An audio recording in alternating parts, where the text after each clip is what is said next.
Hello student, नमस्कार। आपके अपने यूट्यूब चैनल में स्वागत है। जैसा कि आपको पता है, पहले वीडियो में आपने पढ़ लिए थे कि यहाँ तक पढ़ लिया था कि पश्चिमी विशाल मरुस्थल प्रदेश, और या इसको कहते हैं रेतीला शुष्क मैदान।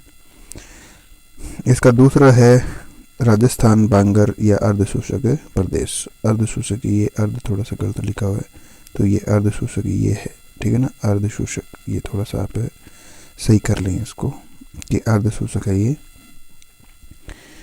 कि 25 सेंटीमीटर वर्षा रेखा, सम वर्षा रेखा है ना, जो वो क्या करती है, इन मरुस्थल प्रदेश को दो भागों में बांटती है। 25 सेंटीमीटर की सम रेखा जो है।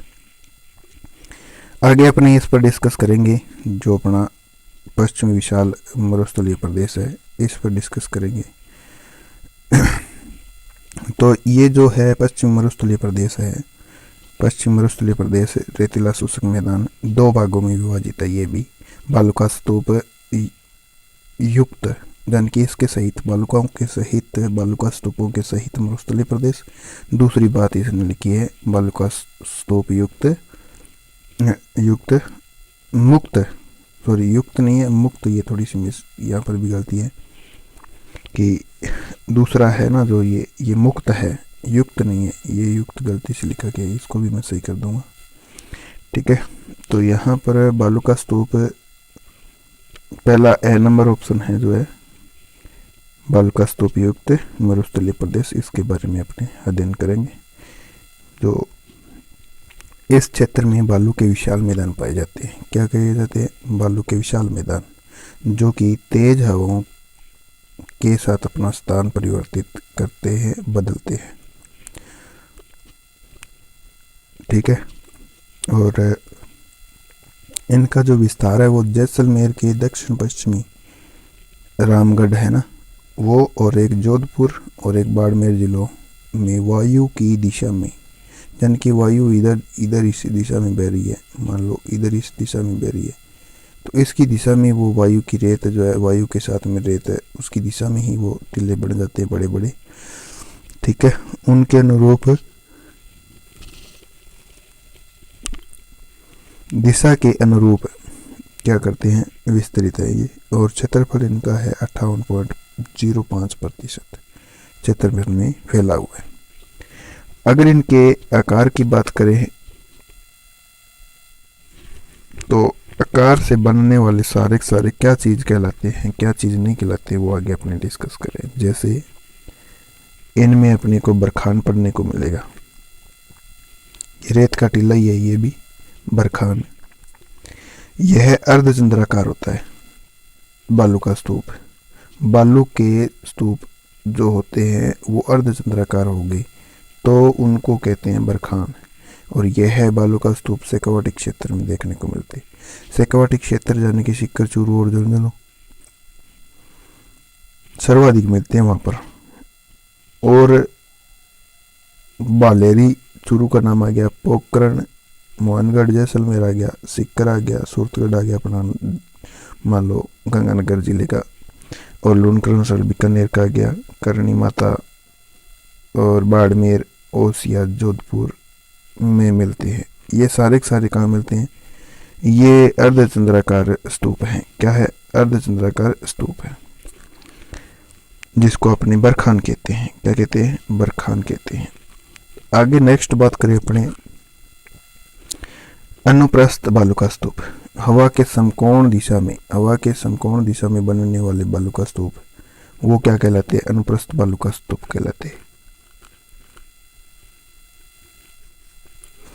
जो अपने बीकानेर, हनुमानगढ़, राउतसर, हनुमानगढ़ का जो अपने राउतसर वाला एरिया है ना, वो गंगानगर का सूरतगढ़, चूरू, झुंझुनू जिले में मिलते हैं। और मुख्यतः बीकानेर संभाग में, बड़ी सी बात आ जाए तो मुख्यतः बीकानेर संभाग में, क्योंकि बीकानेर संभाग में कौन कौन से जिले आते हैं? हनुमानगढ़, गंगानगर, चूरू, एक खुद बीकानेर, ठीक है ना। तो ये एक झुंझुनू है। ये झुंझुनू जो है ये जयपुर संभाग का है। कहाँ का? जयपुर संभाग का ही।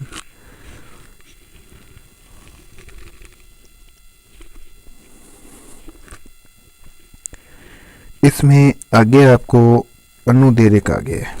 ये क्या है? हवा के समांतर दिशा में बनने वाले बालू का स्तूप, हवा के समांतर, ठीक है ना। यानी कि ये यहाँ हवा चल रही है, ऐसे मान लो ये ऐसे हवा चल रही है, ऐसे हवा चल रही है, ठीक है ना, इधर वाली साइड से ऐसे चल रही है। यहाँ पर वो बालू का स्तूप बन जाएंगे, ठीक है ना, यहाँ पर बन जाएंगे, यहाँ पर बन जाएंगे। तो वो अपना क्या कहलाता है? अनुदैर्घ्य कहलाता है। ईर्घ क्या कहते हैं? ईर्घ, ईर्घ कहते हैं संपूर्ण रेतीला मरुस्थल को। ईर्घ कहते हैं, क्या कहते हैं? संपूर्ण मरुस्थलीय जो है मरुस्थल को ईर्घ कहते हैं। क्या कहते हैं? ईर्घ कहते हैं। आगे अपने चलें, हम माद किसे कहते हैं? तो संपूर्ण रेती पथरीला क्षेत्र। रेग किसे कहते हैं? मरुस्थल, मिश्रित मरुस्थल रेग कहते हैं, जो कि रेतीला भी है और क्या है? पथरीला भी है। दोरे किसे कहते हैं? रेत के बड़े बड़े बालू का स्तूप, यानी कि टीले होते हैं ना, टीले बड़े बड़े, ऐसे मान लो बड़े बड़े टीले हो गए ऐसे, उनको अपने क्या कहते हैं? ये धरातल हो गए मान लो, तो इन बड़े बड़े टीलों को क्या कहते हैं? अपने दोरे कहते हैं। दारियन क्या कहते हैं? कि स्थानांतरित बालू का स्तूप है। ये टिब्बे जो है ना, एक स्थान से दूसरे स्थान परिवर्तित कर लेते हैं हवा के चक्कर में आके, और एक स्थान से दूसरे स्थान पर चले जाते हैं। सीप क्या है? जीव की आकृति की बालू का स्तूप। इस शब्द की जो है ना, सीप शब्द की उत्पत्ति जो है स्वॉर्ड में हुई थी। क्या हुई थी? स्वॉर्ड में हुई थी। और ये प्रश्न जो है हो सकता है आ जाए आपके पेपर में, ध्यान में रखना इनको भी। अब अपने बात करें कि मैरहो क्या है? तो बालू का स्तूप की कतार के मध्य निचली भूमि जो वर्षा के जल से युक्त हो जाती है उसे मरो कहते हैं। दूसरी बात, पवनानुवर्ती या रेखीय बालू का स्तूप। पवनानुवर्ती या रेखीय बालू का स्तूप किसे कहते हैं? तो वो आपके सामने ये है कि यह है लंबवत बालू का स्तूप होते हैं। सौर महोदय ना, सौर नाम का एक मान लो वैज्ञानिक था, कोई भी था, वो उन्होंने बालू का स्तूप को 3 प्रकार बताए। कितने प्रकार बताए? 3 प्रकार बताए। 3 प्रकार कौन कौन से? सीप, वनस्पति रेखीय, वनस्पति रहित रेखीय बालू का स्तूप, और पवन विमुख बालू का स्तूप। अब अपनी बात करें पैराबोलिक बालू का स्तूप। यह महिलाओं के जो हेयर पिन होती है बालों में लगाने वाली, उस आकृति की होती है, जैसे ऐसे ऐसे ऐसे, तो वो हेयर पिन होती है ना, उसके हिसाब से वो बालू का स्तूप उसको कहते हैं। और थार मरुस्थल में यह जो है अधिकांश बालू का स्तूप जो है इसी प्रकार के हैं, और इनका जो विस्तार है संपूर्ण मरुस्थलीय क्षेत्र में, यानी कि ज़्यादातर ये पैराबोलिक पाए जाते हैं। ठीक है, क्या करे जाते हैं? पैराबोलिक ही पाए जाते हैं, पैराबोलिक बालू का स्तूप ही पाए जाते हैं। आगे अपने नेक्स्ट बात करें तारा बालू का स्तूप की।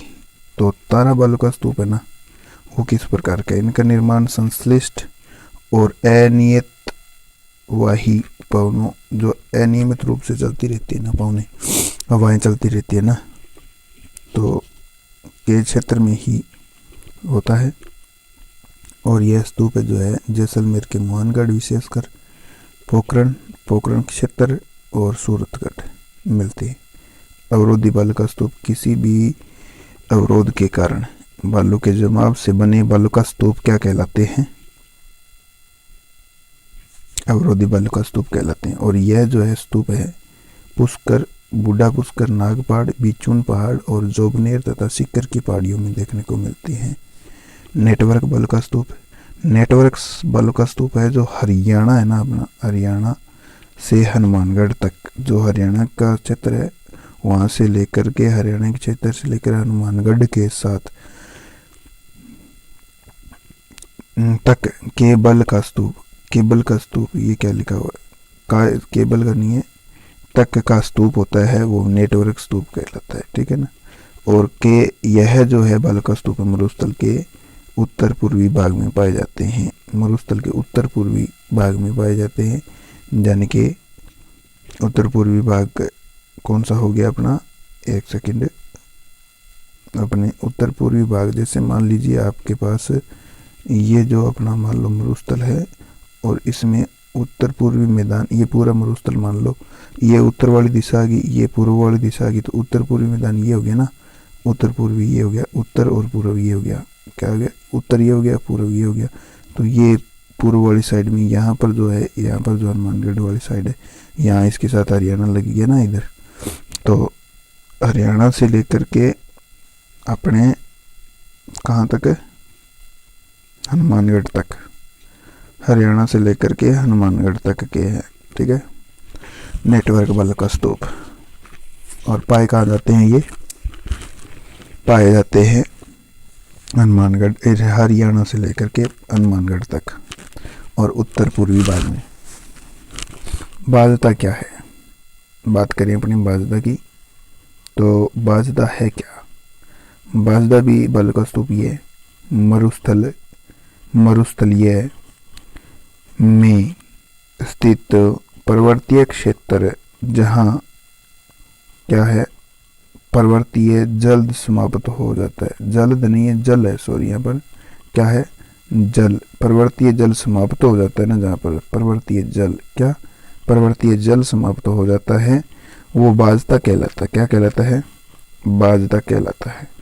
और गिरिपद क्या है या पेडीमेट क्या है, गिरिपद पूछ लेते हैं कई बार, पेडीमेट पूछ लेते हैं, तो पेडीमेट और गिरिपद क्या है, ये सब अपने देखते हैं कि पर्वत के जो नीचे का भाग होता है ना, पर्वत के नीचे वाला भाग या स्थान, वो मरुस्थल की जो रेत को इकट्ठी हो जाती है पर्वत के नीचे, यानी कि वहाँ पर मरुस्थल की रेत इकट्ठी हो जाती है, तो उसको गिरिपद या पेडीमेट कहते हैं। क्या कहते हैं, पेडीमेट कहते हैं। आगे इनसेल वर्ग क्या है, इनसेल वर्ग रेगिस्तान में ढाल नुमा पाई जाने वाली खड़ी चट्टान को जर्मन भाषा में क्या कहते हैं, इनसेल वर्ग कहते हैं। स्थानीय भाषा में इसको कहते हैं पर्वत, समझे।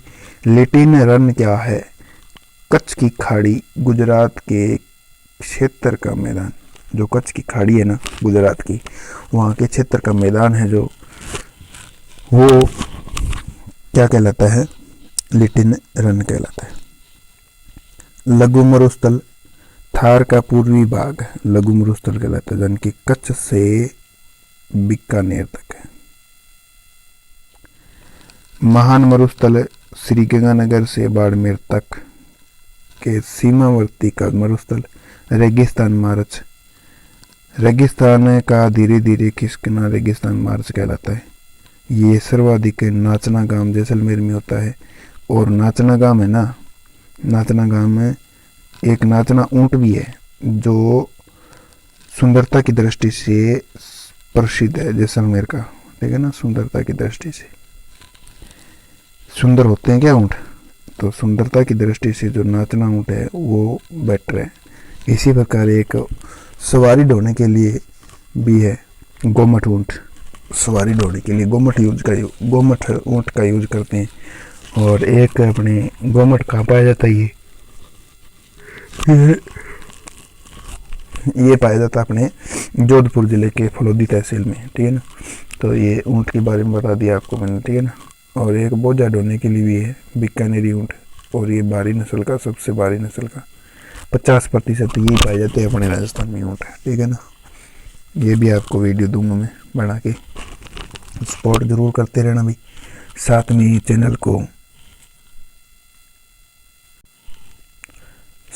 चैनल को सब्सक्राइब जरूर करें, क्योंकि ऑनलाइन आकर भी मेरे पढ़ाने का मन है कि आपको ऑनलाइन आकर के भी पढ़ा सकता हूँ मैं। अगर चैनल पर सपोर्ट किया सभी ने, वीडियो देखी अच्छे पूरी ढंग से और समझ में आए तो ज़रूर लाइक ज़रूर करना, शेयर करना, ये न भूले। तो आगे अपने चलते हैं इसमें कि अपने नाचना की बात कर रहे थे। नाचना तो बता दिया था आपको कि नाचना ऊँट जो है अपनी सुंदरता की दृष्टि से महत्वपूर्ण है या प्रसिद्ध है, अपने यूँ कह सकते हैं इसको, ठीक है। मार्च से लेकर के जुलाई तक का जो है बालों का स्तूप में अपर्दन या स्थानांतरण जो है सर्वाधिक होता है, यानी कि मार्च से लेकर के जुलाई के मध्य। जोधपुर में सभी प्रकार के बालों का स्तूप पाए जाते हैं, ठीक है जी। अगोर मरुस्थलीय प्रदेश में घरों के उपयोग हेतु जल के टांके हैं।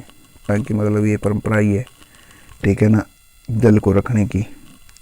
नेहड़ किसे कहते हैं? तो नेहड़ को स्थानीय भाषा में जल का समुंदर कहते हैं। क्या कहते हैं? जल का समुंदर। और इसके बाद 100 वर्ष पहले बाड़मेर और जालौर में समुंदर का जल लहराता था। 100 वर्ष पहले की बात है। बाड़मेर और जालौर है ना, यहाँ पर समुंदर का जल लहराता था। कहने का मतलब यहाँ पर समुंदर का जल पाया जाता था। दूसरी बात करें तो यहाँ पर अपने पास है जैसलमेर का समगाम।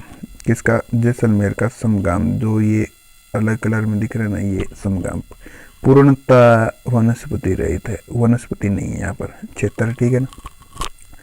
यह जो है भारत का पूर्णतः वनस्पति रहित जो है, पूर्णतः वनस्पति रहित है क्षेत्र है। इसमें जो अपने बात करें सबसे कम वर्षा होती है। कहाँ पर? वनस्पति रहित जो अपना गांव है ना, समगाम, यहाँ पर वर्षा बिल्कुल ही कम होती है, यानी कि न मात्र की 5 सेंटीमीटर की वर्षा होती है। इसीलिए यहाँ पर कोई वनस्पति नहीं है। चंदन गांव, इसको चंदन गांव भी बोलते हैं। तो चंदन गांव जो है जैसलमेर जिले की सम उप तहसील के चंदन गांव में, और चंदन गांव ही है, चंदन नहीं है, चंदन गांव, मीठे पानी यानी कि मीठे जल का जो है नलकूप है, जिसे चंदन नलकूप कहते हैं, और इसे थार के गड़े के नाम से भी जानते हैं। सीधी सी बात है, जैसलमेर की सम उप तहसील है, वहाँ पर एक चंदन गांव है, और चंदन गांव में एक नलकूप है जो मीठे पानी का है। और इस मीठे पानी के चंदन नलकूप, चंदन नाम का एक नलकूप है, उसको चंदन नलकूप कहते हैं, या यूं समझ लो कि थार का गड़ा कहते हैं इसको, ठीक है ना। पश्चिमी विक्षोभों, आगे नेक्स्ट पॉइंट अपना है कि पश्चिमी विक्षोभों या भूमध्य सागरीय मानसून से होने वाली वर्षा मावट कहलाती है, या इसको महावट कहते हैं, या शीतकालीन वर्षा कहते हैं, ठीक है। और यह वर्षा गेहूं यानी कि रबी की फसल के लिए उपयोगी है या लाभदायक है। बतूड़िया किसे कहते हैं? स्थानीय भाषा में आपको सीधी सी बात है, बतूड़िया हवा के तेज, ठीक है ना, उनको ही बोलते हैं ना, बतूड़िया या बबूलिया, बतूलिया, ठीक है। मरुस्थलीय क्षेत्रों में सर्वाधिक तेज हवा से मिट्टी के बने चक्रवात, ठीक है। और मरुस्थल प्रदेश में पाए जाने वाला जहरीला सांप पीवड़ा।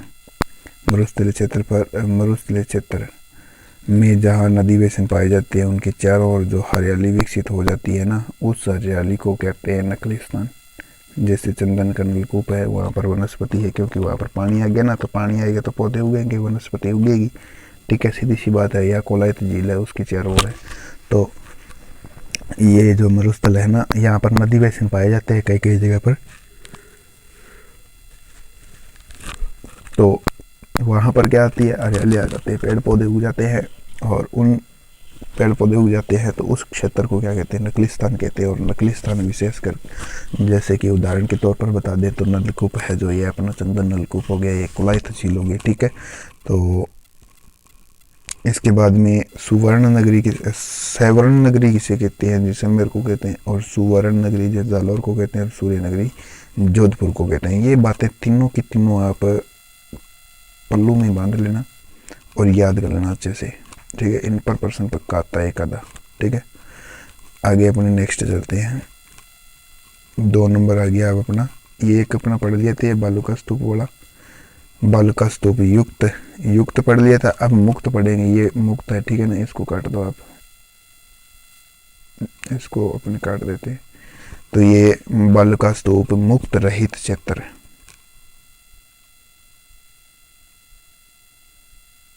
ठीक है। अपने एक तो सहित और एक रहित, जो बालू का स्तूप नहीं है, ठीक है। आगे अपने इसमें चलेंगे, इस प्रदेश में पढ़ेंगे कि रेतीले शुष्क मैदान के पूर्वी भाग में बालू का स्तूप मुक्त प्रदेश है। पश्चिमी राजस्थान के रेतीले मैदान का 41.5% बालुका स्तूप मुक्त है और ये मुख्यतः जैसलमेर जिले में स्थित है, ठीक है ना। और इन क्षेत्रों में जैसलमेर, बाड़मेर और को चट्टाने लिखा हुआ है, चट्टाने लिखा हुआ है, क्या लिखा हुआ है, चट्टाने लिखा हुआ है, ठीक है। ये बात ध्यान रखना, चट्टाने है। आदत है इसमें, प्रिंट टाइपिंग में नहीं लिखा।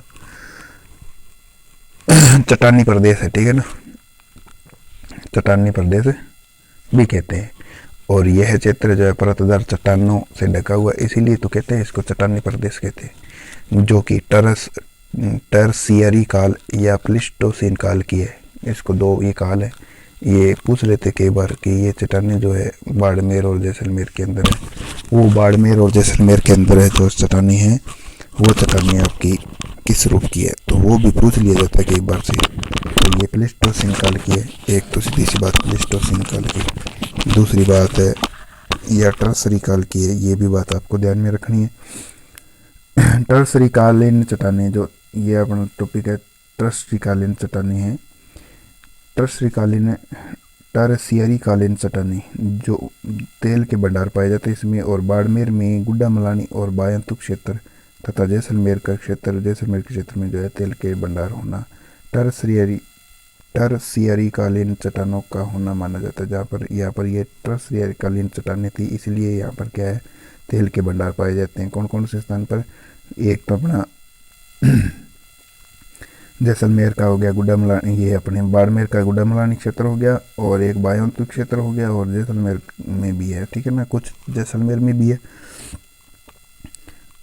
आकलगाम क्या है, आकलगाम में क्या है, जैसलमेर में 18 करोड़ वर्ष पुराने आकल फोसिलस पार्क मिले हैं, ठीक है ना, ये आपको याद रखना है। जैसलमेर में स्थित पलाया जिलों के नव क्षेत्र को कड़िन के नाम से जानता है। किसके नाम से जानते हैं, खड़ीन के नाम से जानते हैं। किसके नाम से जानते हैं, खड़ीन के नाम से।